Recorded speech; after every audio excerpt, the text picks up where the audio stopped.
ఈ సాధారణ ప్రజలు ఎస్పెషల్లీ మధ్యతరగతి ప్రజలకు అందుబాటులోకి ఉండేలా అయితే కేంద్ర సర్కార్ భారత్ రైస్ పేరుతో అతి తక్కువ ధరకే ఒక నాణ్యమైన అంటే మనం తినేలా వీలు ఉండేలాంటి బియ్యాన్ని అయితే అందుబాటులోకి తీసుకురాబోతోంది. సో దేశవ్యాప్తంగా ఈ రైస్ను ఈ రోజు నుంచే మార్కెట్లో అందుబాటులోకి తీసుకొస్తున్నట్టు కేంద్ర సర్కార్ అయితే ప్రకటించేసింది అండ్ ప్రారంభించేసింది కూడా. ఈ బియ్యాన్ని మార్కెట్లోకి తీసుకొచ్చే పథకాన్ని కేంద్ర మంత్రి పీయూష్ గోయల్ ప్రారంభించారు. దేశంలోని బహిరంగ మార్కెట్లో అంటే బయట దొరికే వాటిలో మనకందరికీ తెలుసు ఈ మధ్య కాలంలో భారీగా బియ్యం ధరలైతే పెరిగిపోయిన పరిస్థితి. సో వినియోగదారులు అయితే చాలా మటుకి చుక్కలు చూస్తూ ఉన్నారు ధరల భారంతో.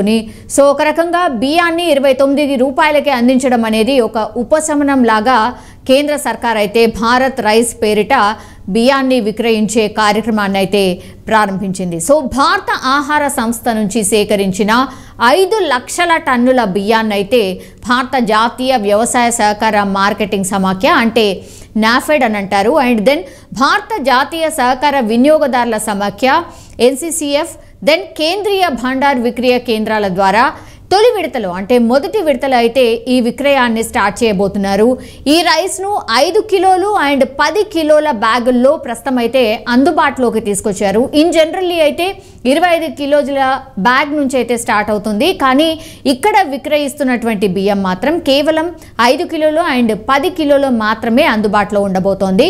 సో ఇప్పటికైతే భారత్ గోధుమ పిండి కిలో 27 రూపాయల 50 పైసలకి అందుబాటులోకి తెచ్చారు. దెన్ భారత్ శనగపప్పును కూడా 60 రూపాయల చొప్పున nafedbazaar.com తదితర ఈ-కామర్స్ వేదికల్లో ఆల్రెడీ సేల్ చేస్తున్నారు.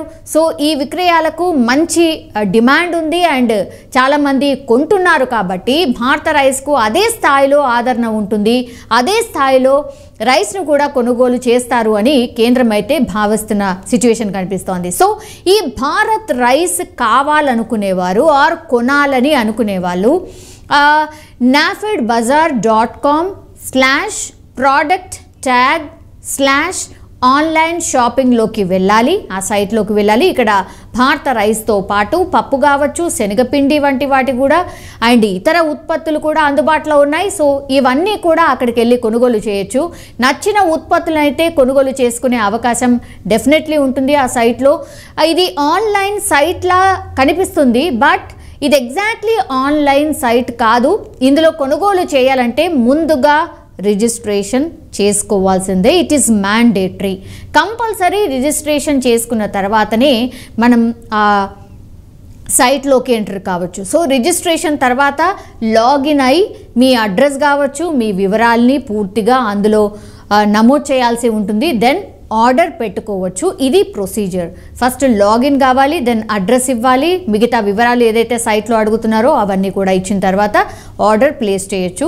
ఇక్కడే కాకుండా ఇతర ఈ-కామర్స్ సైట్లో నుంచి కూడా ఆర్డర్ చేసుకునే అవకాశం వినియోగదారులకు కల్పిస్తోంది కేంద్ర సర్కార్. సో బహిరంగ మార్కెట్తో పోలిస్తే సగానికి పైగా తక్కువ ధరకైతే బియ్యం లభిస్తూ ఉంది అండ్ అందులోనూ నాణ్యమైన బియ్యాన్ని అందిస్తున్నారు. కాబట్టి వినియోగదారుల నుంచి డిమాండ్ ఉండే అవకాశం ఉందని కూడా కేంద్ర సర్కార్ ఎక్స్పెక్ట్ చేస్తోంది. అందులో భాగంగానే ఒక రకంగా అనుకోవచ్చు పైలట్ ప్రాజెక్ట్ లాగా.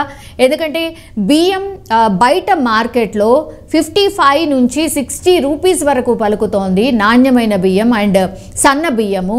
సో కొనలేని సిచ్యువేషన్ ఉంది. హాఫ్ ఆఫ్ ది రేట్కే అంటే 29 రూపాయలకే కేంద్ర సర్కార్ ఇట్లాంటిది అందుబాటులోకి తెచ్చింది భారత్ రైస్ పేరిట. వినియోగదారుల నుంచి భారీగా డిమాండ్ ఏర్పడే అవకాశం కనిపిస్తోంది. కానీ ప్రొసీజర్ నేను ఇంతకుముందు చెప్పినట్టుగా ఎక్కడైతే అవైలబుల్ ఉంటుందో ఫస్ట్ ఆ సైట్లోకి వెళ్ళాలి, రిజిస్ట్రేషన్ చేసుకోవాలి. అందులో ఏ అయితే ఇన్ఫర్మేషన్ అడుగుతున్నారో అవన్నీ ఇచ్చిన తర్వాత మాత్రమే మనం కొనుగోలు చేసే అవకాశం ఉంటుంది. ఇది డైరెక్ట్గా ఎక్కడ దొరుకుతుంది ఏంటి అని వెతికే ప్రయత్నం అయితే చేస్తున్నారు. కానీ ఎక్కడ కూడా బహిరంగ మార్కెట్లో ఇప్పటికిప్పుడు అందుబాటులో లేదు. సో ఇంకా కొంతకాలం తర్వాత అందుబాటులోకి వచ్చే అవకాశం అయితే కనిపిస్తోంది. బట్ ఇది ఓన్లీ ఈ సైట్ ద్వారానే కొనుగోలు చేయొచ్చు. ఈ సైట్కి సంబంధించి కూడా లింక్ నేను కింద ఇచ్చే ప్రయత్నం చేస్తాను. సో అక్కడ వెళ్ళి మీరు చెక్ చేసుకోవచ్చు. ఫస్ట్ రిజిస్ట్రేషన్ ప్రాసెస్ అనేది ఉంటుంది. సో ఆ రిజిస్ట్రేషన్ ప్రాసెస్ తర్వాత మీ అడ్రస్ అండ్ ఆ వివరాలు ఏవైతే అడుగుతుందో అవన్నీ కూడా వివరాలు పొందుపరుచుకొని ఫస్ట్ రిజిస్ట్రేషన్ చేసుకోవాలి. దెన్ ఆ తర్వాత ఆర్డర్ అయితే పెట్టుకోవచ్చు.